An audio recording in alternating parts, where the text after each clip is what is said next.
There are many times in history where people that are telling the truth have been ridiculed and been named alarmists and trouble causers. There's a particular reason why I'm making this video, so remember to stay to the end. The first person is Ignis Semmelweis. Ignis Semmelweis was the physician that first told people that you need to use bleach solution to wash your hands so that you could save the lives of patients. Back then, doctors thought that because they were gentlemen, gentlemen's hands couldn't hold germs. They believed that he was ridiculed for saying washing your hands before touching a patient is the right thing to do. The second person, Barry Marshall, said that it was bacteria in the stomach that causes stomach ulcer. Back then, they believed that it was spicy food and stress that causes stomach ulcer and that bacteria couldn't survive in stomach acid. Number 3, William Harvey in 1600 was the first person to come up with this, and he discovered that the blood flows in a circular form through the body, and they said it was a lie. It was dismissed as misinformation. The fourth is Manuel Garcia. Manuel Garcia was a music teacher who said that you could use a glass and a small light to look into a human being's throat and the voice box.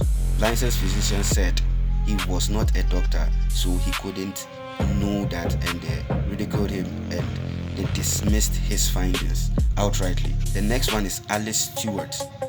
She was a doctor that said that pelvic x-rays was giving children the high possibility of getting cancer. In this instance, the American government, the British government, and the Medical Association all labeled this woman, Alice Stewart, an alarmist and a trouble causer, only to come and find out she was right. Most of the children born that went through the process of pelvic x-rays had cancer.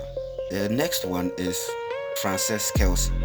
Frances Kelsey was a worker in the FDA and was told to approve a medicine called thalidomide. Thalidomide was a sedative and a morning sickness drug. That's what they claimed it was. The drug didn't have rigorous safety data regarding its effect on the peripheral nerves. The peripheral nerves is the connective part of the body that makes the body communicate with each other easily. And they didn't have any data on this, and that was suspicious, so she held back on this drug.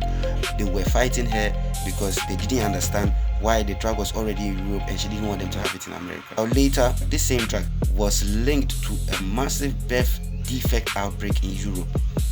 If it wasn't for Frances Kelsey, like that same thing would have happened in the US.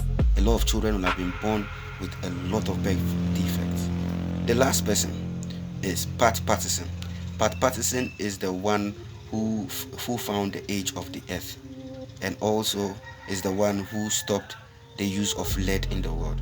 For those who don't know, the earth is 4.55 billion years old. That's what Pat Patterson found by calculating how it decayed within lead. But he noticed that lead was actually a toxic chemical that we've been pumping in our atmospheres. Those in the lead industry went for him and they tried getting his job, but it didn't happen. Luckily, the American Health Organization stood by him, and eventually, after years and years of battle in Congress, they finally said lead of any amount is bad. If it wasn't for these people that stood their grounds regardless of what people said, do you think today most of us will be where we are? The reason I did this video, I was hit with a misinformation caused by TikTok. I specifically said baking soda has the ability to counteract the effect. I didn't say it cures cancer. This is where I got my research from.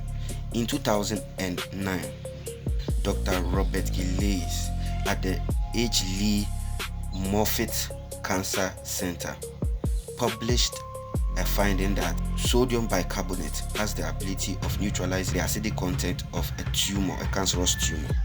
And in 2018, Dr. Chi Van Dong at the Ludwig Institute for Cancer Research also noticed that baking soda, if used rightly on tumors, has the ability to reduce the acidity of the tumors, making it easier for chemotherapy to target those tumored cells.